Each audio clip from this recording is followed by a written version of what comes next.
Kung hahanapin nyo ang mga presidenteng may kamay na bakal sa pamumuno sa bansang Pilipinas, dalawa ang makikita nyong ganito.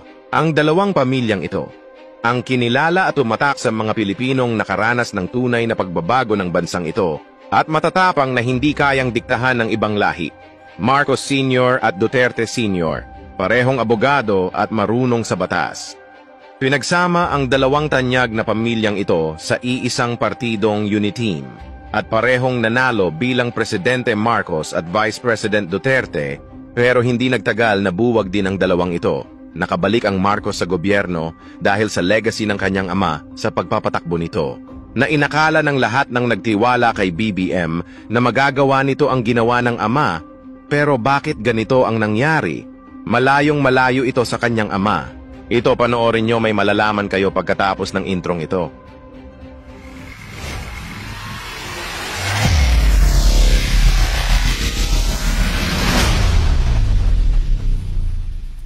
Noong panahon ni Ferdinand Marcos Sr., meron tayong death penalty. Kaya ang mga Pilipino noon ay disiplinado at may takot. At mababa ang krimen sa ating bansa sa ilalim ng rehimeng Marcos. Ang isang drug trafficking na nagpasok ng drugs sa ating bansa ay pinarusahan sa pamamagitan ng firing squad. Ang kilalang Chinese drug lord na si Lim Seng, isang negosyante sa Pilipinas, ang unang nakaranas ng pamamaraang ito, kaya takot ang mga masasamang loob sa Pilipinas dahil sa batas na ito. At wala pang gaanong tao ang kumukontra sa panahong ito. Dahil ang batas ni Marcos ay natutupad at nasusunod ng tao.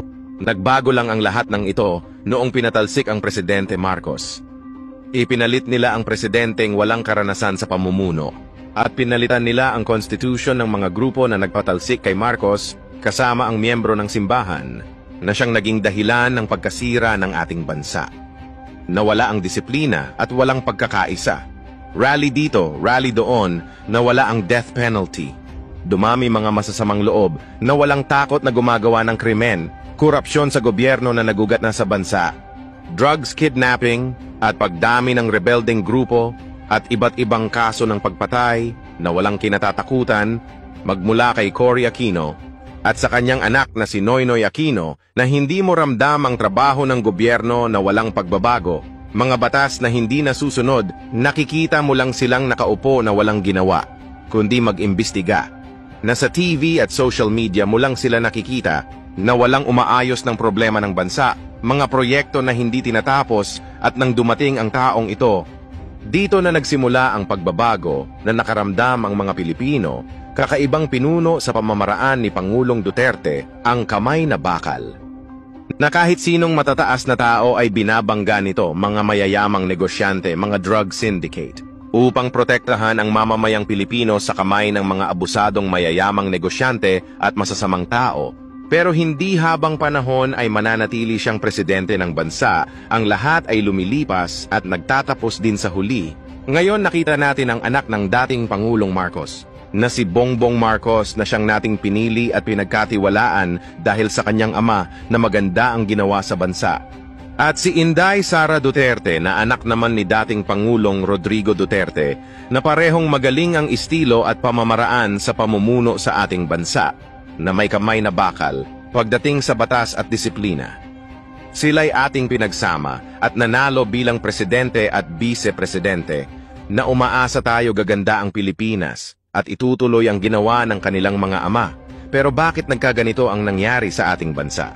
Ang isang mahusay na Marcos ay nagmistulang Aquino ang pamumuno na hindi maramdaman. Ang ginagawa nito sa ating bansa, pati ang vice-presidente ay nagalit sa kanya na siyang naging dahilan ng paghiwalay nito kay Marcos. Kailan ba nagsimula yung atake nila? Alalahanin nyo, di ba? After ako nag-resign sa DepEd, kailan ba nagsimula yung pambabastos nila? Last year. After that meeting with the Makabayan Black and Martin Romualdez, they started destroying my name, pummeling me in the media with a multi-million PR campaign. Pinastos pa nila ako ng mga pagsisinungaling nila na kesyo taksil, kesyo korap, abusado. Sino ang korap? Yung mga congressman na yan na nag-hearing, anong sinasabi nila? Pagkatapos, pag na-off na ang mic, pag wala ng media, pasensya na kayo ha.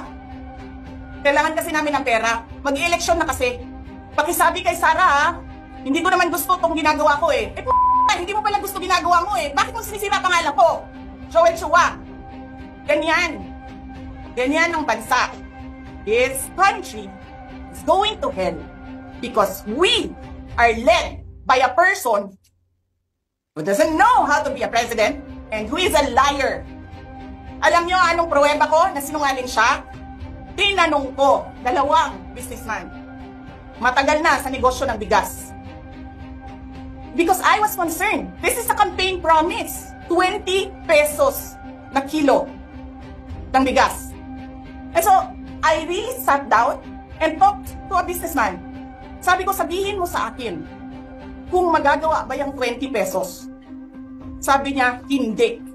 Napaka-imposibleng gawin yan. Because more than 20 pesos ang cost. Paano ka magbenta ng palugi? So tinanong ko, nagsinungaling ba siya nung sinabi niya? And then he said outright, yes. It's either he did not know what he was talking about, that's so incompetent, or he was lying through his teeth to get the votes of people. Ninyong lahat. Martin Romualdez, Lisa Marcos, Bongbong Marcos. Ginigit-git nyo yung mga tao ko dyan sa envelope na yan. Lisa Marcos, naalala mo, nagpadala ka sa akin ng video? Sinabihan mo ako saan kukunin ang pera. Pinakita mo ang muka ng tao doon sa video message mo. Friday, this is that she's been working with us for the longest time. We trust her. You sent me written instructions about money. Millions a month. Anong nakalagay doon sa envelope? DepEd. Anong ginawa ko? Binigay ko sa DepEd. Ano ang dahilan bakit naging ganito ang pagpapatakbo ni Bongbong Marcos sa ating bansa? Na malayong malayo ang agwat nito sa yumao niyang ama, sino ang nasa likod ng nangyayaring ito? Nasa halip ay ibangon niya ang pagkasira ng pamilyang Marcos sa kamay ng pamumuno ni Cory Aquino, na sinira ang pangalan ng pamilya nila sa taong bayan. Pero iba ang nangyayari habang tumatagal ay bumabalik na naman ang nakaraan sa kanilang pamilya na tila ba ang sugat ay nagiging sariwa na naman sa mga taong ayaw na ulit sa mga Marcos. Dahil may kinalaman din dito ang korupsyon na isa rin sa binabato kay Sara Duterte. Mapapaisip ka talaga kung sino ang nasa likod nito. Isa sa nakikita kong dahilan, ang dikta ng taong malalapit kay BBM, ang kanyang asawa at kanyang pinsan na tila ba sunod-sunuran ito sa kanila, na hindi natin nararamdaman ang kanyang trabaho at pamumuno bilang presidente ng bansa, na may taong naghahangad ng masama upang sirain at guluhin ang dalawang pamilyang ito. Kung mapagtagumpayan nilang tanggalin ang vice-presidente, tiyak na may ipapalit sila dito na hindi natin magugustuhan ang mangyayari, na si BBM naman ang isusunod nilang mawala. Sa pagka-presidente na sa tingin ko ay ginagamit lang nila ang issue upang makakuha ng simpatya ng tao, pero ito ay siguradong planado. Kung inyong mapapansin, tahimik ang makakaliwang grupo sa issue ng pamilya Marcos na tinatawag nilang magnanakaw, diktador Hitler. Martial law na laging laman ng rally sa kalsada. Dahil kung mananatili si Sara Duterte sa kanyang pagka-vice-presidente, tiyak ang kasunod nito ay presidente na hindi nila ito magugustuhan. Dahil mahihirapan ang mga korap sa gobyerno at magparami ng miyembro na isa sa kalaban ng gobyerno ang mga rebeldeng grupo, kaya buksan ang iyong isipan sa mundong ginagalawan. Kung inyong mapapansin, patuloy na pinag-iinitan ng magamang ito, na kung sakali man na mapagtagumpayan nilang sirain ang mag-amang ito, tiyak na hindi na ito mananalo sa susunod na eleksyon sa pagkapangulo at pangalawang pangulo, dahil ang mag-amang Duterte ay isang malaking banta sa kanilang mga plano na magbalik ang kinatatakutan nilang kamay na bakal. Ito po ang Mark My Channel, na naghahatid sa inyo ng mga kwentong may kaalaman sa nangyayari sa ating bansa. Follow nyo ako para makagawa pa ako ng mga ganitong content para sa inyo. Like nyo at magkomento.